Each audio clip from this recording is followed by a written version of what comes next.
This is Dave Silver This is Stefano from Savage Messiah, London, England, and you're listening to The Age of Metal.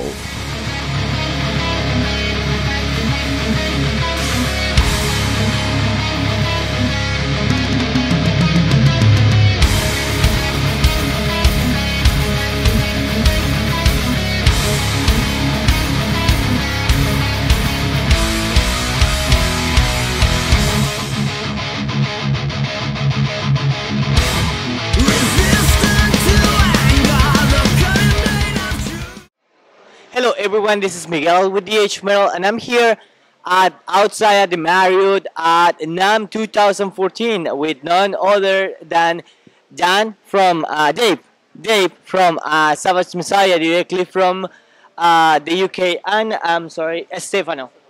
So, how is NAMM been for you guys so far? It's been pretty awesome. We've been looking at a lot of guitars and amps and musical equipment and various notable heavy metal alumni, so it's been pretty cool. What about you, Stefano? Yeah, the same, like looking at basses, amplifiers, effects, like another musician like Linux and stuff. It's pretty awesome. Alright, Savage Messiah is coming with a new album called The Fateful Dark. Let's talk about the album, and first to begin with, what is the idea behind the album? Well, I'm not entirely sure where the title came from. It just sort of sprang into my mind one day when we were thinking about titles. But the overall feel and mood of the album was very much... we got together about a year ago to write, and we said we want to make an album that sounds live, that's full of energy, that's got big riffs, big choruses, that's got a lot of variety. And the most important thing was that in the rehearsal room, the song sounded good. We sounded like a band. It felt like a band, so that was really our blueprint for this record. Well, what I was telling you earlier, that definitely the album struck me the first time that I listened to it. Now, what happened on the Fateful Dark that didn't happen in Plague of Conscience? I think, at least from my perspective, the biggest difference is that when we did Plague of Conscience, the songs were pretty much written and we'd entered the studio at the time that the lineup came together. Now we've pretty much retained the core of that lineup in myself, Stefano, and the guitar player Job. So having the stability in the band that we had really enabled us to hone the writing and focus with a lot more collaboration. So I suppose that allowed the songs to just take in, more of everybody else's influences and ideas. And when you've got one person doing pretty much everything, you can't always see whether you've got it 100% right. So to have other people to say, what about that? It makes a huge difference to the end product. Gotcha. What about you? Yeah, this time, as you said, like we Plague of Conscience. When I joined the band, Joe joined the band, the songs were like pretty much already done. We had like just to like tweak a few bits and bobs. Then the main like product was already done, so yeah, it was just a case to go in the studio and record the album. When in this case, like we started like from scratch all together in the room. We started like playing together what we like liked and play like it was sounding like a band. What then we started like we sit down, we listen to like both the albums and say like, we like do this, like this album lack of this other lack of this. So we try like to mix up and try to do something that we like and sound good live. Definitely, it's an improvement, and the album sounds more like a new wave of British heavy metal kind of thing, more than a thrash metal album. That went through what went through your mind at the time to decide the best sound for this album? Well, it's funny you say new wave of British heavy metal. I mean, obviously, we're a British band, but we were listening to a lot of, early Iron Maiden, Angel Witch, Saxon, all the new wave of British heavy metal bands, really. There's a great compilation that Lars Ulrich put together called 79 Revisited. It's got bands on it like Jaguar and Holocaust and all these, more obscure new wave of British heavy metal bands, Blitzkrieg, etc. We were really getting into that vibe. And we were also listening to some kind of 70s punk stuff, GBH and what else, Sex Pistols, that kind of stuff. But also, Motorhead and Yeah, and we were really getting into that, so I think that had a really big influence on honing the energy that we wanted to get. Because when you listen to a lot of those early albums, they're not tremendously well produced, because of course budgetary technology restrictions at the time, but they come across with a lot of energy, a lot of visceral kind of energy. So we wanted to kind of get that into our sound, I think, and yeah, New Wave of British Heavy Metal was a really big influence on this album. Okay, for the album, you went back to Scott Attkins, and you guys have worked with them before.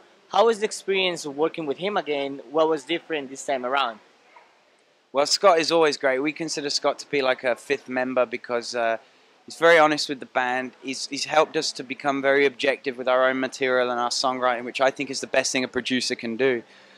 But the thing is, the Plague of Conscience recording was fraught with so many problems and issues and things that I almost felt like we owed it to him to give him something with less drama, and that's certainly what happened from the start of recording right to the end. We didn't have any hiccups or anything like that. It was nothing out of the ordinary that you're going to get when you make an album. So we like Scott, we like his style, we like how honest he is with the band, and he calls a spade, and that is, I mean, what more can you ask for, Well, I mean, the album art from The Fateful Dark was created by Peter Salai, who have created pretty much the Sabaton distinguished artwork. Always war, always, that kind of stuff. How did you hook up with him? And what is this zombie kind of bishop monster in the front of the album? What it represents for Savage Messiah? Well, Peter's great. He came on board on Plague of Conscience was the first time we worked with him.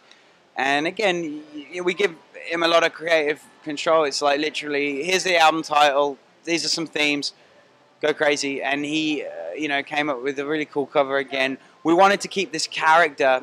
We don't have a name for him. We call him the Evil Pope. But I think it's cool when bands do that. A lot of my favorite bands, Motorhead and whatever, And Maiden, Megadeth, Maiden, they have a character, and I think that's I can't think of any modern band that's really doing it. And I know it's a big cliche, but we don't really give a shit because it's a cliche that works. So you're planning on develop more this character? I mean, attach it to the story of Savage Messiah at some point? Yeah, I don't see why not. I think it's pretty.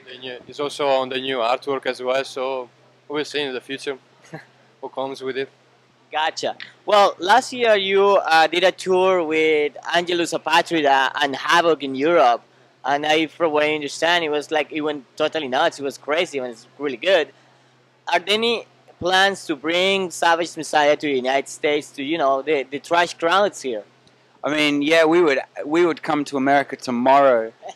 It's just a question of getting booked, and then all the bureaucratic logistics of applying for visas and expense and the investment. So, a lot of American fans, because we do get a lot of American fans through Facebook, whatever, saying, play in Cincinnati, play in Detroit, and we always say, yeah, when they book us, we will come. But American fans, it's a shame, but for European bands to come to America, it's not as easy as just booking some shows and getting it. There's a whole visa thing that you have to go through. It's very important, and it represents a large investment. So, we're talking about it. The label are up for it. We're up for it. We're just trying to get an agent and see what we can get booked. But I mean, it's going to happen. It's just a matter of when.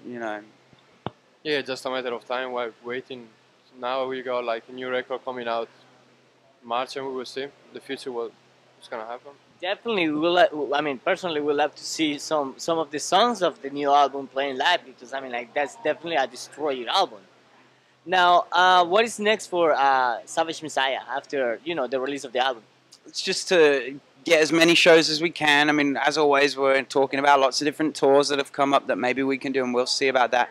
And festivals, and we've just done a deal for the very first time in Japan with a large heavy metal label out there called Trooper, who do Carcass and Arch Enemy and bands like that. And, that looks very exciting, so we're hopefully going to see what we can do out there. And hopefully this album will take us to the stage where we can bring the band to the States, really start working hard here, carry on working hard in Europe, and just do as much as we possibly can to take the music to the people and grow the band and our fan base.